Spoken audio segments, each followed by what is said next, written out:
जगतसिंहपुर जिलार प्राकृतिक परिवेश रे परिपूर्ण एही सियाली बेलाभूमि को ओडिशा मानचित्र रे एक अनन्य पर्यटन स्थलीर मान्यता पाई सारिछि।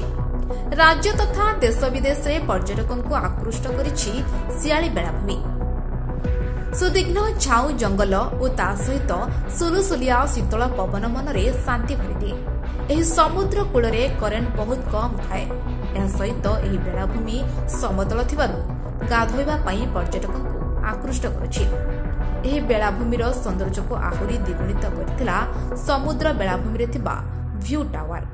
ରକ୍ଷଣାବେକ୍ଷଣର ଅଭାବ ଓ ସମୁଦ୍ର ଜୁଆର ପ୍ରାୟ 200 ମିଟର କୂଳକୁ ଲଙ୍ଘିବା କାରଣରୁ ବିପଦସଙ୍କୁଳ ଅବସ୍ଥାରେ ଥିବା ଭ୍ୟୁ ଟାୱାରକୁ ପ୍ରଶାସନ କିଛି ମାସ ହେବ ଭାଙ୍ଗି ମାଟିରେ ମିଶାଇ ଦେଇଛି। ସାଧାରଣରେ ଦାବି ଯଥାଶୀଘ୍ର ପ୍ରଶାସନ सियाली बेलाभूमि रे अन्य एक नुआ भ्यू टावर निर्माण करने सह एरसमारू सियाली को पड़िथिबा रास्ता मरामती भी हेउ जहा फଳରେ पर्यटक माने सहजरे सियाली को आसी परिबे। त्रितोलरू Nalinikant report metro TV Odisha.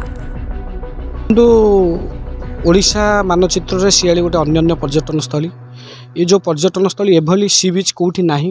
समतल सी बीच जहाँ गोवा सांगे सामान तालसारी भाया नुह कि सतसंतिया नुह एक सुंदर बेलाभूमि पर्यटकों को गाधोवाई से बेलाभूमि धीरे धीरे सत्ता हर बसी।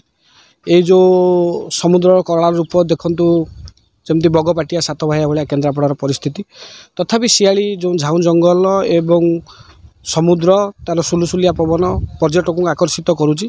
जदि या दिगरे प्रशासन युद्धकालीन भित्तिर ध्यान दियंते सियाली बहुत आगू को जाता पर्यटन मानचित्र चित्र रे निश्चित भाव गोटे अन्य भूमिका नियंता।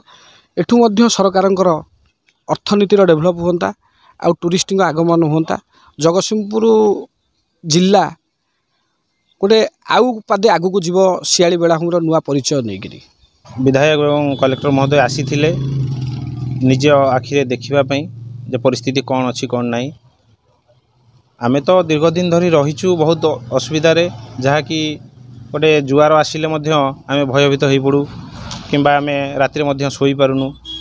आम ये आंबिक पंचायत कहतु पद्मपुर पंचायत कहतु गढ़हरिशपुर पंचायत कहतु आमे समस्ते सब उपकूलवर्ती लोक मैंने बहुत भयभीत हो रहीचु।